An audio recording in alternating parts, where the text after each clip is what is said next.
This is the first night of Navaratri. ये नवरात्रि की पहली रात है। ये रात और ये दिन, ये आने वाला दिन ईश्वर की स्त्री प्रकृति को समर्पित है। Durga, Lakshmi and Saraswati. Durga, Lakshmi और सरस्वती को स्त्री प्रकृति के 3 आयामों के प्रतीकों के रूप में इस्तेमाल किया जाता है। वे अस्तित्व के 3 मूलभूत गुणों तमस, रजस और सत्व का प्रतीक भी हैं। Tamas literally means inertia. तमस का अर्थ है निष्क्रियता, रजस का अर्थ है क्रिया, जुनून। सत्व एक तरह से सीमाओं को तोड़ना, विलीन होना, पिघलना और एक हो जाना।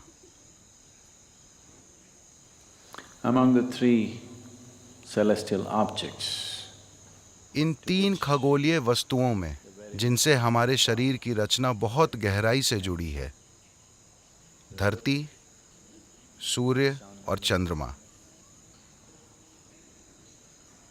इनमें धरती माँ को तमस माना जाता है।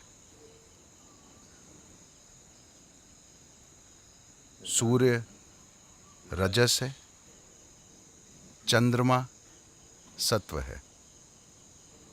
those who जो लोग शक्ति की, अमरता की,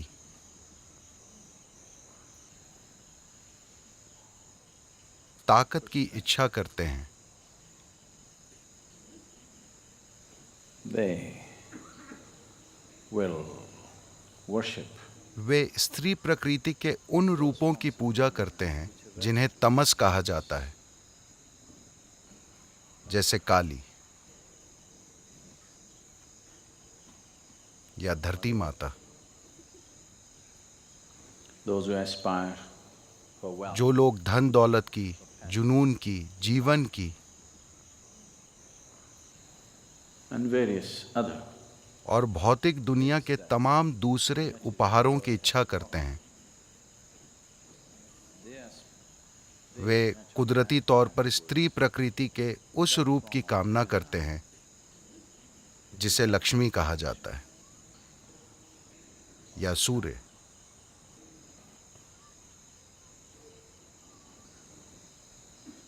Those who aspire for जो लोग ज्ञान की, बोध की, परे जाने की, immortality of not the body, शरीर की अमरता नहीं बल्कि नश्वर शरीर की सीमाओं से परे जाने की इच्छा करते हैं, they will aspire for वे स्त्री प्रकृति के उस आयाम की आकांक्षा करते हैं which is referred to as जिसे सत्व कहा जाता है, जिसका प्रतीक है सरस्वती या चंद्रमा। ये तीनों अगले 3 दिन एक एक करके आएंगे। इसे इस रूप में व्यवस्थित किया गया है क्योंकि आखिरकार हम धरती से ही निकलते हैं और हम एक सक्रिय जीवन जी सकते हैं जिसे रजस कहते हैं, देवी की दूसरी प्रकृति। तीसरा, आपके रास्ते में आ भी सकता है और नहीं भी। अगर आपको उन्हें अपने अंदर लाना है तो आपको प्रयास करना होगा, वरना वो आपके अंदर नहीं उतरेंगी। जिन लोगों को ये नहीं पता, लिंग भैरवी की प्राण प्रतिष्ठा 3 मूलभूत चक्रों के साथ की गई है। ध्यान लिंग में 7 चक्र हैं। she has only 3 chakras to उनमें सिर्फ 3 चक्र हैं जो तमस, रजस और सत्व के 3 आयामों का प्रतीक है। Tamas is the nature of the earth and today is her day and she is the one who gives birth. तमस पृथ्वी की प्रकृति है और आज उनका दिन है और वही जन्म देती हैं। गर्भ की जो अवधि हम कोख में बिताते हैं वो समय तमस है ये अवस्था लगभग शीत निद्रा जैसी होती है, मगर विकास होता रहता है। So tamas is the nature of तो तमस पृथ्वी की आपके जन्म की प्रकृति है। जैसे ही आप बाहर आते हैं आप सक्रिय हो जाते हैं, रजस शुरू हो जाता है। अगर आप पर्याप्त जागरूक हुए या पर्याप्त खुशकिस्मत हुए तो सत्व आपको छुएगा, वरना रजस का रंग ऐसा है कि जब तक सब अच्छा चलता रहता है वो अच्छा रहता है। जैसे ही बुरा सिलसिला शुरू होता है रजस बहुत ही ज्यादा बुरा हो जाता है। तो इन 9 दिनों में सबसे बढ़कर to approach every aspect of life in a celebratory way. This is most important. जीवन के हर पहलू को उत्सव के रूप में मनाना ये सबसे महत्वपूर्ण है। अगर आप हर चीज को उत्सव के रूप में लेते हैं तो आप जीवन को लेकर गंभीर ना होते हुए भी पूरी तरह जुड़े होना सीख लेते हैं। अभी ज्यादातर इंसानों के साथ समस्या ये है कि अगर उन्हें कोई चीज महत्वपूर्ण लगती है तो वे उसे लेकर बहुत गंभीर हो जाएंगे। अगर उन्हें लगता है कि वो उतना महत्वपूर्ण नहीं है तो वे उसे लेकर लापरवाह हो जाएंगे, उसमें जरूरी भागीदारी नहीं दिखाएंगे। ये सही तरीका नहीं है।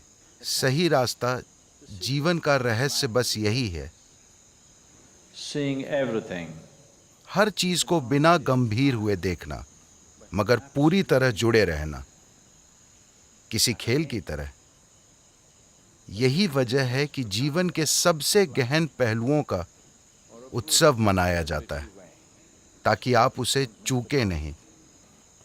अगर आप गंभीर हैं, तमिल भाषा में या अंग्रेजी में भी, वो बहुत गंभीर स्थिति में है का मतलब आपको पता है कि अगला कदम किधर होता है। और ढेर सारे लोग गंभीर स्थिति में हैं। उनके साथ सिर्फ एक ही चीज होती है जिसकी कोई अहमियत है, बाकी चीजें उनसे कतरा कर निकल जाएंगी, क्योंकि जिस चीज को वे गंभीर नहीं मानते वे उसमें भागीदारी और समर्पण नहीं दिखा पाते। सारी समस्या बस यही है। तो आज वो दिन है, आप धरती पर बैठे हैं, आपको बस उनके साथ एक होकर रहना सीखना चाहिए। आप वैसे भी उनका एक हिस्सा हैं। जब उनकी मर्जी होती है केवल तभी वे आपको निकालती हैं, जब वे चाहेंगी वो आपको खींच लेंगी। तो जो पूरी तरह निष्क्रियता थी वो गतिशील रजस बन गई है। ये जीवन शायद सभी सीमाओं के परे चले जाए या शायद उसी चीज में वापस चले जाए।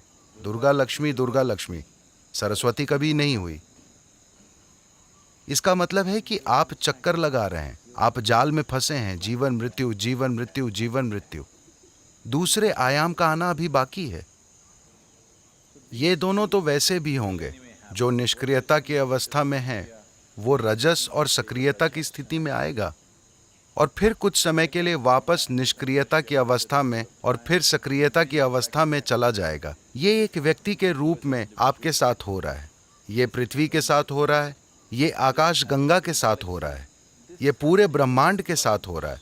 वो निष्क्रियता की स्थिति में जाकर फिर सक्रिय होता है और फिर निष्क्रियता की अवस्था में चला जाता है। मगर महत्वपूर्ण चीज ये है कि इसमें इस चक्र को तोड़ने और परे जाने की क्षमता है। तो देवी के इन 3 आयामों की भैरवी या लिंग भैरवी के रूप में प्रतिष्ठा की गई है। आपको अस्तित्व और पोषण के इन आयामों को अपने लिए प्राप्त करने में सक्षम होना चाहिए, क्योंकि आपको इन तीनों की जरूरत है। पहले 2 की जरूरत आपकी अच्छी जिंदगी और खुशहाली के लिए है। तीसरा परे जाने की आकांक्षा है।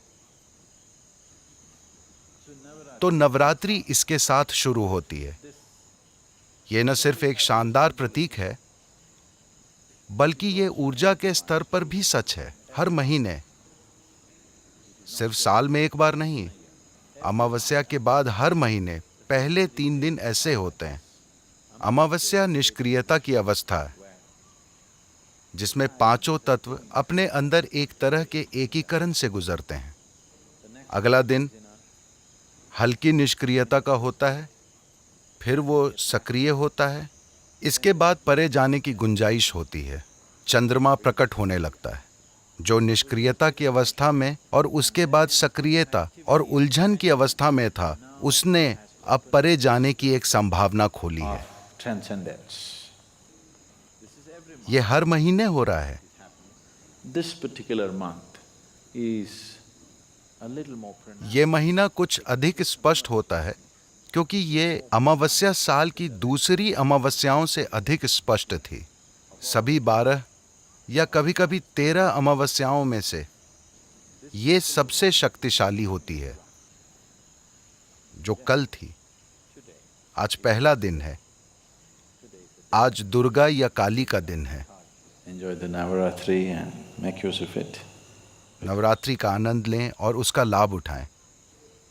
Those of you who are जो लोग कुछ खास तरह की साधना कर रहे हैं, जैसे ब्रह्मचारी और कुछ दूसरे लोग, उनके लिए किसी भी दिन से कोई फर्क नहीं पड़ता, मगर बाकी लोगों के लिए ये मायने रखता है।